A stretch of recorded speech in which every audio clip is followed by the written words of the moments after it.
Welcome to our year-end briefing. We have closed the books, and it's no surprise that Indiana collected significantly more revenue than we anticipated, and as a result, ended our fiscal year June 30, 2022, with approximately $3.9 billion, which when combined with our previous reserve balance equates to Indiana having more than $6.1 billion heading into next year. Indiana's historic $6.1 billion reserve balance gives legislators the flexibility to look at the statewide funding model as well as provide Indiana residents with assurances that Indiana can continue to provide essential services as our country faces an uncertain economic future. I want to thank my finance team, along with the teams of Office Management and Budget and State Budget Agency, for their dedication in providing Hoosiers with accurate and timely information. I want to turn it over to Chris and Zach to go into more detail about our financial data, including our revenue growth and statutory transfers. We will all be available to answer questions when their presentation is over. Thank you. Thank you, Auditor Klutz. And my name's Chris Johnston. I'm the Director of the Office of Management and Budget, and it's a pleasure to be here this morning. I also want to thank Auditor Klutz and the entire Auditor State team for the tremendous amount of work that goes into closing the books each year. And I also want to thank my colleague, Zach Jackson, the Budget Director, and that team. It truly is a team effort between both the Budget Agency and the Auditor of State's office in closing these books. It seems to get more complicated every year. I, too, am very pleased to report that Indiana's fiscal strength has been sustained through fiscal year 22 as we come out of the pandemic. June revenues continued the trend of the previous months, exceeding forecasts by $166 million, or 7%. All the categories, except one, exceeded the estimates. This resulted in total general fund revenues exceeding December's forecast by $1.2 billion for the fiscal year. Compared to the December forecast, both income taxes, individual and corporate, exceeded their forecast by almost 14%. This was the driving factor behind the total exceeding forecast by 6%. When we compare revenues to the prior year, revenues are up 9%. But as a reminder, I'd like to take a step back to fiscal year 20 and 21. You'll recall that we had deferred, due to the pandemic, the collection of individual and corporate income taxes from April of 2020 to July of 2020. So that's pushing those revenues about $900 million into the next fiscal year. And so if we sort of normalize, if we take those $900 million of revenue out of the base of 2021 and compare it to 2022's performance, we actually exceeded last year by over 14%, a very strong number. So what does this mean to our current fiscal status? As we often do, we publish what is called a surplus statement, of which I'm going to ask Zach to walk through certain points here. But the last time we really published it was in the December 2021 forecast. And at that time, the forecast was already predicting a $5.1 billion a reserve balance. So when you think about it, this $1.2 billion revenue increase added to the $5 billion that were already expected, that entire amount, that overperformance, drops right to the bottom line and puts us in a very sound position at that $6 billion. That forecast will be updated this December, and as you'll see here in a couple of minutes, it'll still be we're still expecting a very promising reserve balance at the end of fiscal year 23. Right now, I'll ask Zach to cover a few points that have occurred in the last fiscal year.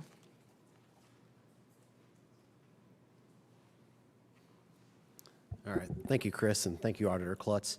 And let me start by just recognizing and thanking the senior executive team at the State Budget Agency, specifically Deputy Director Joe Habig, Deputy Director Lisa Ackelbert, Director of Financial Management Steve Daniels. I think the media all has a copy of our surplus statement, and it's also available online at the Budget Agency's website. But just a few things I want to point out. First of all, one thing that might look a little odd on our surplus statement are the revenues that we're showing for this new fiscal year that just started, FY23. We are still bound by the last revenue forecast, which was put together in December of 2021. And so that's why those numbers look a little odd in comparison to the fiscal year 22 actual revenues. This December, as part of budget development, the State Budget Committee will have a new forecast from the Revenue Technical Forecasting Committee, and those numbers will be updated for FY23 at that time. Kind of in the middle of that surplus statement, something that really stands out, and Auditor Klutz alluded to it earlier, normally when we close out a fiscal year, we're looking at a structural surplus, and by structural surplus, simply how much we brought in that year compared to how much we spent that year. We're usually in the ballpark of a few hundred million. And this year, large part due to our overperformance of revenues, we're closing the year with a structural surplus of approximately $3.9 billion. Looking at the very bottom line of the surplus statement, you can see that we're closing this year with $6.1 billion in the general fund combined balances. And again, just as a point of comparison, for the longest time, we've been in this position of having about $2 billion in the general fund, usually give or take about $200 million. But again, we were at 6.1 when we closed the books. A few other just one-time things to point out on the surplus statement. When we closed the books last fiscal year, at the end of FY21, the statutory excess reserve calculation resulted in a $545 million transfer to teachers' pensions, as well as a $545 million transfer for the automatic taxpayer refund. While that calculation occurred as part of closeout for last fiscal year, the transfer actually occurred within fiscal 22. Similarly, there is another excess reserve calculation that was triggered as part of closeout this year. This time, a one-time $2.5 billion transfer to teachers' pensions. It was calculated with FY22 closeout, but it will actually occur in fiscal 23, likely in August after that transfer and calculation is reviewed by the State Budget Committee. In addition to the surplus statement, we also put out the combined balance statement, and I'd like to spend just a moment on there. The numbers are, for the most part, all the same. The totals are all the same as the surplus statement, but this statement does a good job in explaining what I like to think about as the general fund checking account, as well as the three savings accounts that make up the general fund combined balances. In the general fund itself, the checking account, we closed the books with just a little over $4.5 billion in that checking account. The other savings accounts, if you will, consist of the Medicaid Contingency and Reserve, the State Tuition Reserve, as well as the Rainy Day Fund. For the Medicaid Contingency Reserve, we closed that with $429 million, and we anticipate that increasing this year as other reversions of unspent Medicaid dollars occur. The State Tuition Reserve Fund grew to $644 million this year, and that is the result of some underspending of the formulaic distribution to schools. And then the Rainy Day Fund, for the most part, stayed flat this year, but because of income growth during fiscal 22, it does trigger a transfer that will likely occur this month as part of fiscal 23 of approximately $450 million out of the general fund and into the Rainy Day Fund. And so again, those total $6.1 billion for this fiscal year that just ended, FY22, and right now we're on track with current revenue projections, current spending assumptions to end fiscal 23 with $5.1 billion in the general fund. And with that said, I'll turn it back over to Chris. As Zach mentioned, based on the December forecast, It's anticipated that the reserve balance would end with over $5 billion at the end of fiscal year '23. That's 25% or more of the current year expenditures. It will likely result in an automatic taxpayer refund at this time next year. That is why the governor's very comfortable with proposing the accelerating a $1 billion automatic taxpayer refund for the General Assembly to consider in this special session. With that, we'll stop and answer any questions you might have. Chris, even subtracting that $1 million, you'd still be looking at a huge reserve if the projections hold up. Is there any thought of either increasing the proposed rebate or allocating more spending in the special session? So from the governor's office, there's not any thought about increasing spending.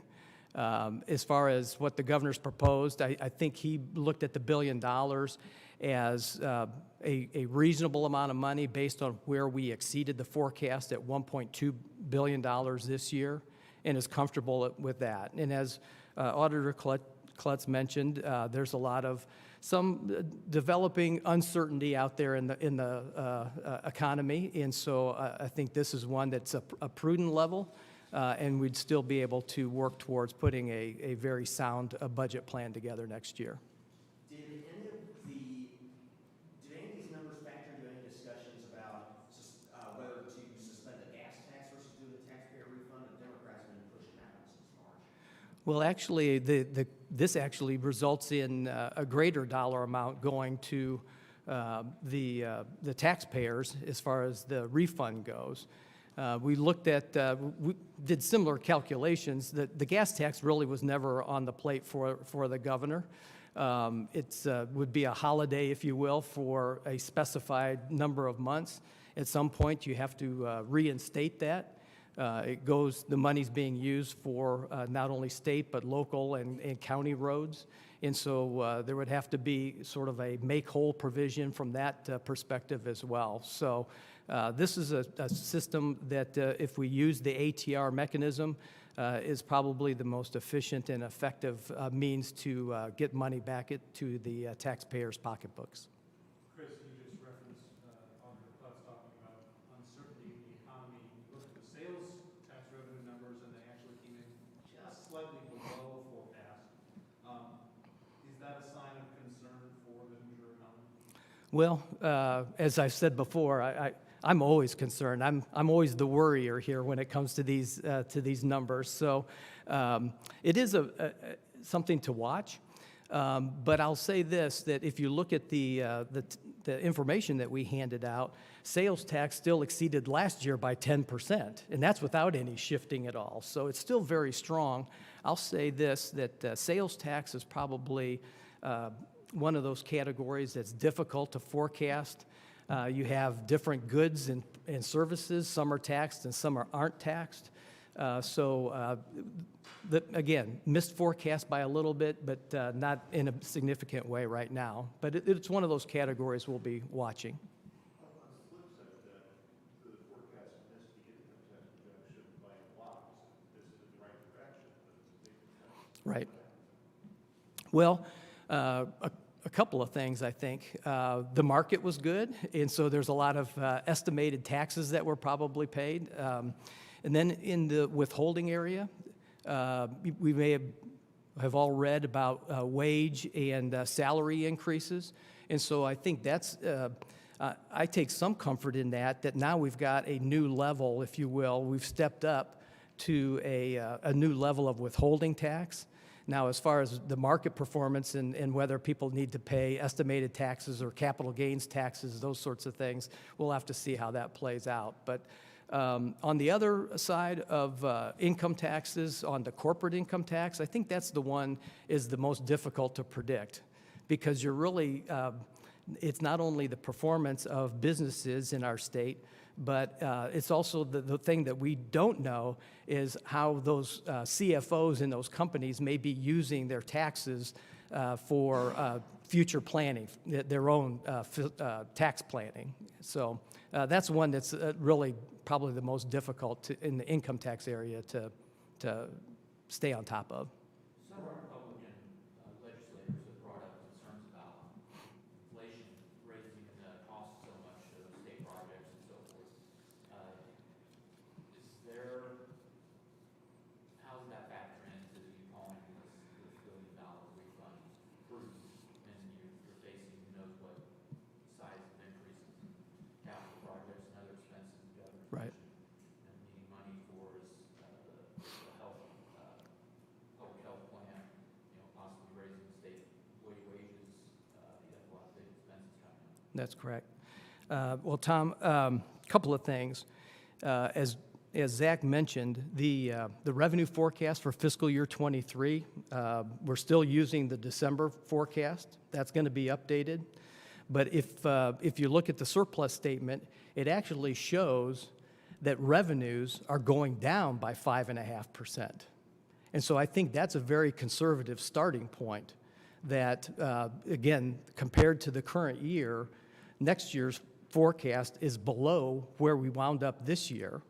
It also factors in the tax cuts that were adopted by the legislature this spring.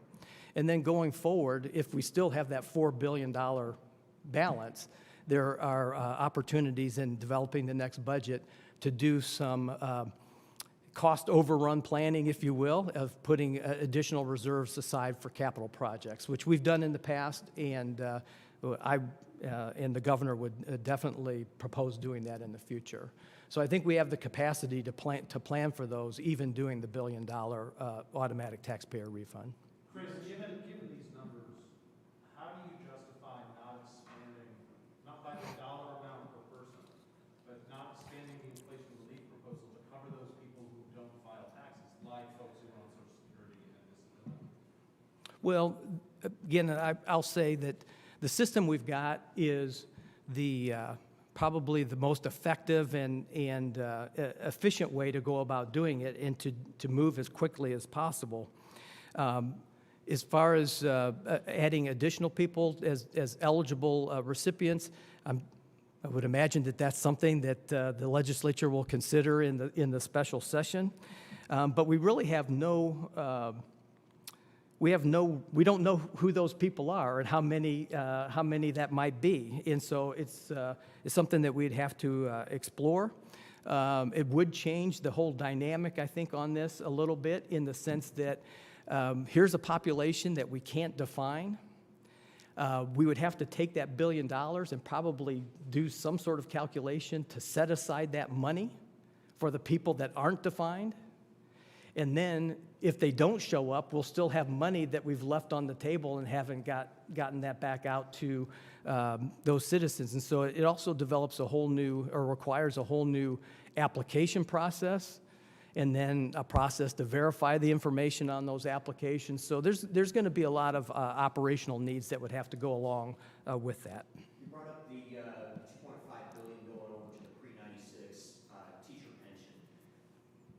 More broadly, and I'm not sure if this is more a question for you or for Auditor Klutz, are there any other pension liabilities that you kind of really got your eye on that potentially lawmakers ought to consider getting some of this excess for? The rest of the pension plans in the system are all very well funded, and in fact, we rank very well compared to other states, and have been very disciplined, not only on those plans, but I'll even say that the one that we're trying to address right now, the legislature has been very disciplined in that regard. They started developing a revised plan back in the 2000s with a commitment. We make $1 billion. Without these additional paydowns, we make $1 billion appropriation to this plan every year. And what this is doing is allowing us to cut short that commitment, I think maybe by a half, maybe 30 years, of which we're going to have to make these annual appropriations. So other plans, no, those are doing just fine. And this one, I think we're doing well as also. The Democrats have said that thrown out an estimate of perhaps 1 million people that aren't getting the automatic taxpayer refund. Do you think that number is accurate, or how? I think we just have to look at the data. If they may have, if you go out and you look at Indiana's population, and you sort it by age, I could see where they come up with that number. But there's other census data and other resources to use to come up with what that is. But I'm not saying that that's the right or incorrect number. Similar to how previous closeouts have operated, was there any thought of trying to pay down a bond before closing out with $6 billion? Well, we always look at that, but we've been so successful. The Indiana Finance Authority has paid down just about all the bonds where it makes economic sense to do so. And so I don't think that there's anything on the table right now. I think we've retired a lot of the construction debt at state parks and state hospitals, and so there's not much left. And again, it has to make economic sense to do so. One criticism has been with the automatic taxpayer refunds, just been the time it's taken to get those sent out. I know Department of Revenue is still sending out the automatic refunds. I don't know if the auditor's office even started sending out paper checks yet. You know, just sort of update on that. And then also, you know, how quickly do you think the second round, if it's approved, is that going to go out any faster? What sort of timeline would you all project on that? Okay. I'll defer to the auditor on some of those operations, but I will say this, that the Department of Revenue obviously was able to act very expeditiously on the electronic transfers, and those are 99% done. But we still obviously have to produce the checks for the other taxpayers. Yeah, thank you for the question. My office is contracting with a vendor to issue those checks because they are double the amount of checks I normally issue in a year, and we're trying to get those out quickly. Earlier last week, we were notified by our vendor that there's a paper supply issue on the supply chain, and we plan on getting those in early August at this point, and we're ready to start printing as soon as we get the paper check supply. How many checks are we talking about having to go out? Approximately 1.7 million. How long do you think that will take Our- for the supply issue? Well, they're currently anticipating we get the shipment in early August. It will take them 3 days to set up. We're planning on printing 50,000 checks per day, and our current estimate is 35 days from the day we start printing. Thank you. Do you think that would be quicker if the second round is approved, you have to go through that same process again? It'll just depend on the timing of everything. I think our plan is to get the paper, queue up the printing, and hopefully we can start getting the remainder, the other half of that money out to taxpayers. But we all know special session is starting July 25th, so I guess that's going to go on the side while we're waiting on the paper. Is that contract with the vendor an additional cost, or was that already accounted for? An additional cost for the issuing of these checks, it was a special contract. We normally issue all of our checks in-house. We print between 600,000 and 800,000 checks a year. And so with this 1.7 million checks, it was something that needed to be contracted out.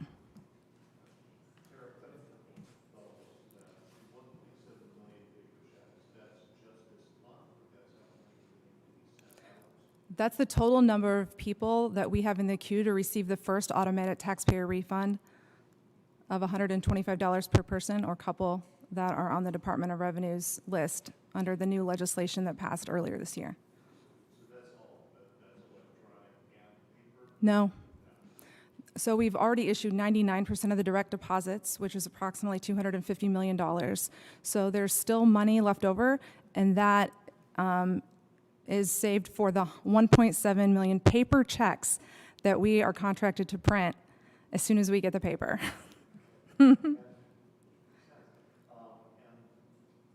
of those have gone out, that's where we're saying August, those should start going out. Yes, the vendor has informed us that our current delivery is early August. It will take them a few days to gear up, and we're set to print 50,000 checks a day per workday when we get started. And the other thing going back to what Tom was asking, since the plan for the second rebate has been to roll it into the first for those 50,000 At this point, we've got proposals on the table, and we're just, we really can't do anything with that. I mean, the legislators make the law, and we have to implement it. And so I know there's discussion about it. The timing is interesting, but we're waiting on the paper. Do you think the process will go faster for the automatic refund for the direct deposits if this second round is approved by the legislature? The direct deposits are very simple, regardless of the timing. We have, Department of Revenue has a file with that information, and it's basically, there's probably a little setup as well with the bank that provides those electronic transfers, but that one is very easy. Again, I think what Tom, you, and Eric are asking, and what the auditors mentioned is, in this, I'll use an often used phrase, timing is everything right now, is if there's an opportunity to prepare the files for the paper checks, and it's just changing the dollar amount because something has been adopted timely and we're able to include that, we can take care of it in one fell swoop. But not necessarily. It sounds like if paper arrives and the legislature is still trying to get this to the governor's desk, there could be two checks instead of one. There could be, but we're going to try to make the best decision possible with the least cost. Okay. Thank you very much.